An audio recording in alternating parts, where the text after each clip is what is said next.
Hi hello ನಮಸ್ತೆ friends. ರಾಷ್ಟ್ರ ರಾಜಕೀಯದಲ್ಲಿ ಸದ್ಯ ದೊಡ್ಡ ಮಟ್ಟದಲ್ಲಿ ಚರ್ಚೆ ಆಗ್ತಾ ಇರೋದು ಕರ್ನಾಟಕ ಕಾಂಗ್ರೆಸ್ ಹಿರಿಯ ನಾಯಕ ಹಾಗೂ ಎಐಸಿಸಿ ಅಧ್ಯಕ್ಷ ಮಲ್ಲಿಕಾರ್ಜುನ ಖರ್ಗೆ ಸ್ಟೇಟ್ಮೆಂಟ್. ಪ್ರಧಾನಿ ಮೋದಿಯನ್ನ ಖರ್ಗೆ ಉಗ್ರಗಾಮಿ ಅಂತ ಕರೆದಿದ್ದೆ ತಡ ಸಾಕಷ್ಟು ಕಡೆಗಳಿಂದ ವಿರೋಧ, ಆಕ್ರೋಶ ವ್ಯಕ್ತವಾಗ್ತಾ ಇದೆ. ಆದರೆ ಇಲ್ಲಿ ಎಲ್ಲರಿಗೂ ಅಚ್ಚರಿ ಆಗ್ತಾ ಇರೋದು ಉದ್ದೇಶಪೂರ್ವಕವಾಗಿಯೇ ಇಂಥ ಸ್ಟೇಟ್ಮೆಂಟ್ ಕೊಟ್ಟಿದ್ದಾರಾ ಅನ್ನೋದು. ಯಾಕಂದರೆ ಪ್ರಧಾನಿಗೆ ಯಾವ ಪದ ಬಳಸಿದರೆ ಅದು ಯಾವ ರೀತಿ ಪರಿಣಾಮಕ್ಕೆ ದಾರಿ ಮಾಡಿಕೊಡುತ್ತೆ ಅಂತ ಗೊತ್ತಿಲ್ಲದ ಮಟ್ಟಿಗೆ ದಡ್ಡರು ಯಾರೂ ಇಲ್ಲ. ಅದರಲ್ಲೂ ಖರ್ಗೆಗೆ ಇರೋ ರಾಜಕೀಯ ಅನುಭವದಲ್ಲಿ ಇಂಥ ಗಂಭೀರ ತಪ್ಪುಗಳು ಆಗೋದಕ್ಕೆ ಚಾನ್ಸೇ ಇಲ್ಲ. ಹೀಗಿದ್ರೂ ಖರ್ಗೆ ಈ ಮಾತು ಹೇಳ್ತಾರೆ ಅಂದರೆ ಅದು ಬೇರೆ ಬೇರೆ ಆಯಾಮದಲ್ಲಿ ಚರ್ಚಿಸೋದಕ್ಕೆ ದಾರಿ ಮಾಡಿಕೊಡ್ತಾ ಇದೆ. ಇದರ ಕಂಪ್ಲೀಟ್ ಡೀಟೇಲ್ಸ್ ಅನ್ನು ಕೊಡ್ತೀವಿ. ನೀವು ಮಿನಿಟ್ ಮೇಡ್ ಚಾನಲ್ ಅನ್ನು ಫಾಲೋ ಮಾಡಿ, ಸಬ್ಸ್ಕ್ರೈಬ್ ಮಾಡ್ಕೊಳ್ಳಿ. Modi is A terrorist. Modi is A terrorist. ಕಳೆದ ಒಂದು ತಿಂಗಳ ಗ್ಯಾಪ್ನಲ್ಲಿ ಖರ್ಗೆ ಹೇಳಿಕೆಗಳಲ್ಲಿ ಆಗಿರೋ ವಿವಾದಗಳನ್ನು ನೋಡ್ತಾ ಹೋದರೆ ಸಾಕಷ್ಟಿವೆ.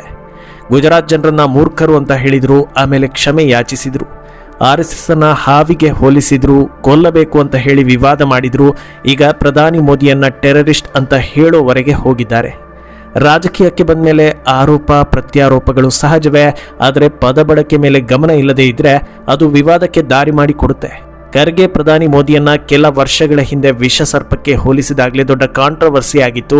ಅದು ಗೊತ್ತಿದ ಮೇಲೂ ಈಗ ಮತ್ತೆ ಇಂಥ ಮಾತು ಬರ್ತಾ ಇದೆ ಅಂದರೆ ಈ ಮೂಲಕವಾದರೂ ಸುದ್ದಿ ಆಗೋಣ ಅಂತ ಈ ಮಾತನ್ನ ಹೇಳಿರ್ಬೋದಾ ಅನ್ನೋ ಅನುಮಾನ ಹುಟ್ಟಿಸ್ತಾ ಇದೆ. ಯಾಕಂದರೆ ಸದ್ಯ ನಡೆದಿರುವ ಹಾಗೂ ನಡೀತಾ ಇರುವ 4 ರಾಜ್ಯಗಳ ಎಲೆಕ್ಷನ್ ಪೈಕಿ ಕಾಂಗ್ರೆಸ್ ಮೇನ್ ಸ್ಟ್ರೀಮ್ನಲ್ಲಿ ಇಲ್ವೇ ಇಲ್ಲ. ಬಂಗಾಳದಲ್ಲಿ ಪೈಪೋಟಿ ಇರೋದೇ ಬಿಜೆಪಿ ಹಾಗೂ TMC ನಡುವೆ.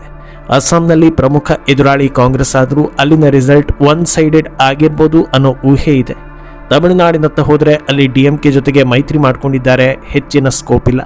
ಕೇರಳದಲ್ಲಿ ಗೆದ್ರೆ ಅದರ ಕ್ರೆಡಿಟ್ ಮೈತ್ರಿ ಪಕ್ಷಗಳಿಗೆ ಹೋಗುತ್ತೆ. ಅದು ಅಲ್ಲದೆ ಈ ಬಾರಿ ಗೆಲ್ಲೋದು ಸುಲಭ ಇಲ್ಲ. ನೆಕ್ ಟು ನೆಕ್ ಫೈಟ್ ಇರೋ ಬಗ್ಗೆ ಚರ್ಚೆ ಇದೆ. ಇನ್ನೊಂದು ದಿಕ್ಕಲ್ಲಿ ಪ್ರಸ್ತುತ ಬೆಳವಣಿಗೆಗಳು ಕಾಂಗ್ರೆಸ್ ವಿರುದ್ಧವಾಗಿದೆ. ವುಮನ್ ರಿಸರ್ವೇಷನ್ ಬಿಲ್ ಹೆಸರಲ್ಲಿ ಬಿಜೆಪಿ ಬಿಟ್ಟಿರೋ ಅಸ್ತ್ರ ವಿಪಕ್ಷಗಳನ್ನು ನಡುಗಿಸಿದ್ದು, ಇದು ಎಲೆಕ್ಷನ್ನಲ್ಲೂ ನೆಗೆಟಿವ್ ಪರಿಣಾಮ ಬೀರಬಹುದು ಅನ್ನೋ ವ್ಯಾಖ್ಯಾನ ಕೊಡ್ತಾ ಇದೆ. ಹೀಗಿರುವಾಗ ಹತಾಶೆಯಿಂದ ಈ ಮಾತನ್ನ ಖರ್ಗೆ ಹೇಳಿದ್ದಾರೆ ಅನ್ನೋ ರೀತಿಯ ಚರ್ಚೆ ಆಗ್ತಾ ಇದೆ. ಆದರೆ ಹತಾಶೆಯಿಂದಲಾದರೂ ಹೇಳಲಿ ಅಥವಾ ಉದ್ದೇಶಪೂರ್ವಕವಾಗಿಯೇ ಹೇಳಲಿ, ನಾವು ಸುಮ್ಮನೆ ಬಿಡೋದಿಲ್ಲ ಅಂತ ಬಿಜೆಪಿ ನಾಯಕರು ರೊಚ್ಚಿಗೆದ್ದಿದ್ದಾರೆ. ಅಮಿತ್ ಶಾ ಸೇರಿ ಹಲವರು ಆಕ್ರೋಶವನ್ನು ಹೊರಹಾಕಿದ್ದಾರೆ. ಕರ್ನಾಟಕದ ಮಾಜಿ CM BSY ಕೂಡ ಗುಡುಗಿದ್ದು ಖರ್ಗೆ ಹೇಳಿಕೆಯನ್ನ ಖಂಡಿಸಿದ್ದಾರೆ. ದೇಶದ ಹೆಮ್ಮೆಯ ಪ್ರಧಾನಮಂತ್ರಿ ನರೇಂದ್ರ ಮೋದಿಜಿ ಅವರನ್ನ ಭಯೋತ್ಪಾದಕ ಅಂತ ತೀರಾ ಕೀಳು ಮಟ್ಟದಲ್ಲಿ ನೀವು ಹೇಳಿರೋದು ನಿಮ್ಮ ದುರಹಂಕಾರದ ಪರಮಾವಧಿ ಮಾತ್ರವಲ್ಲ, ಅದು ನಿಮ್ಮ ಕೊಳಕು ವಿಷಕಾರಿ ಮನಸ್ಥಿತಿಯನ್ನ ಅನಾವರಣಗೊಳಿಸಿದೆ ಅಂತ BSY ಕಿಡಿಕಾರಿದ್ದಾರೆ.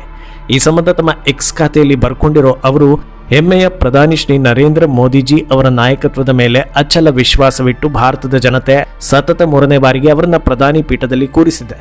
ಅವರನ್ನ ಟೀಕಿಸೋ ಬರದಲ್ಲಿ ಹೀಗೆ ಅವಮಾನಿಸೋದು ಅಂದರೆ ಮೋದಿಜಿ ಅವರನ್ನ ಬೆಂಬಲಿಸಿದ ಕೋಟ್ಯಂತರ ಭಾರತೀಯರನ್ನ ಅವಮಾನಿಸಿದಂತೆ.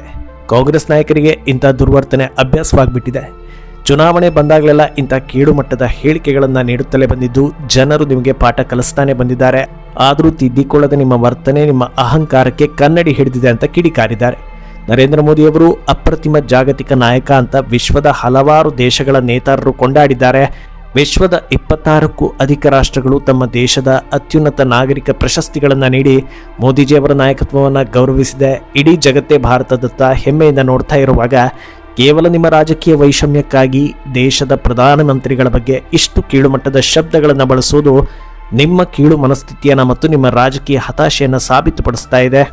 ಅಧಿಕಾರದ ಹಪಹಪಿಯಲ್ಲಿ ಒಂದು ಮನೆತನವನ್ನು ಸಂತೋಷಪಡಿಸುವ ಭರದಲ್ಲಿ ನಿಮ್ಮ ಘನತೆಯನ್ನು ಕಳ್ಕೊಂಡಿದ್ದೀರಿ.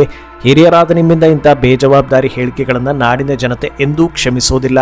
ಇಂಥ ಕೀಳು ಮಟ್ಟದ ಅಸಂಬದ್ಧದ ಹೇಳಿಕೆಗೆ ಕೂಡಲೇ ಕ್ಷಮೆ ಯಾಚಿಸಿ ಅಂತ ಆಗ್ರಹಿಸಿದ್ದಾರೆ. ಏನೋ ಖರ್ಗೆ ಹೇಳಿಕೆಯ ವಿಡಿಯೋ ಇಲ್ಲಿದೆ. Modi is A terrorist